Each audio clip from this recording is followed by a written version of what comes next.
Hi, this is Christina with the Sisyphean Journal, and there is a video on YouTube that I spotted, a look back at the arrest of the secret Chicago abortion group, the Janes.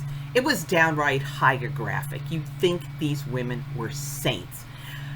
Let's keep in mind a couple of things. One, these are the people who gathered up all these women and bused them to Philadelphia to have Kermit Gosnell and Harvey Carmen do experimental supercoil abortions, which is plastic springs put in the uterus that would go spring and slice up the baby and, of course, the mother's womb. They're proud of themselves, and pro-choice organizations are proud of these people. Proud that they did that to those minority women, bust them to to Philadelphia for Kermit Gosnell and Harvey Carmen to experiment on them. Let's listen to something else that they were really proud of, okay? I have a segment from The Most Remarkable Abortion Story Ever Told. Again, another hagiographic tribute to the Jane Abortion Syndicate, okay? They're describing an event where there was much rejoicing, and I am not exaggerating, much rejoicing. Why? Because they screwed up an induction abortion and ended up doing a D&E.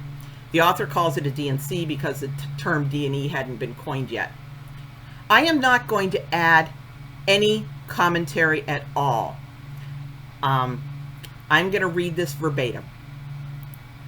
And I'm including a link to a photograph showing what this counselor pulled out that made them so very happy. Ready? This is verbatim. This isn't some anti-choice rhetoric. This is somebody who thinks this is a good and beautiful thing. Ready? 4 counselors were working at the apartment one Thursday, breaking water bags and inserting Leuenbach paste for long-term miscarriages. The 4th and last patient for the day was a 19-year-old black woman about 14 weeks pregnant, fully counseled and prepped for a labor and miscarriage. We dilated the patient and reached in with the forceps to break the membrane. 2 other counselors were talking to the patient and watching. There was the usual gush of water, slightly pink with blood, and in the teeth of the forceps, the arm of a 14-week fetus. The counselor who was doing the abortion looked silently at the forceps and its contents for a full 10 seconds. The other counselors went silent, watching. Finally, the woman asked, "Is anything wrong?" "Not at all," the counselor replied. "In fact, I think we'll do you direct and get the whole thing over with today." Suddenly, the room was charged with energy again. One counselor began talking animatedly to the woman, explaining a D&C, while the other stood ready to help. The patient remained calm and confident. "Remember, be cool. We've seen it done 1,000 times.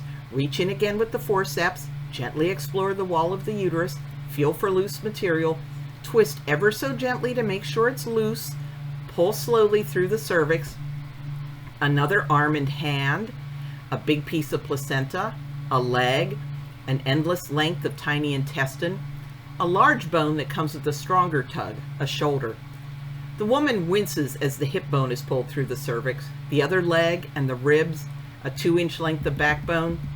Now with each tug there's a small gush of blood, only the head is left.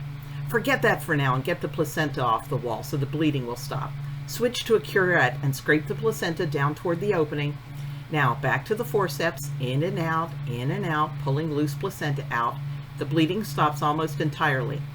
Now, feel with the forceps. Find the head, crush it, and pull. Harder. The patient moans softly as a piece of skull is pulled out.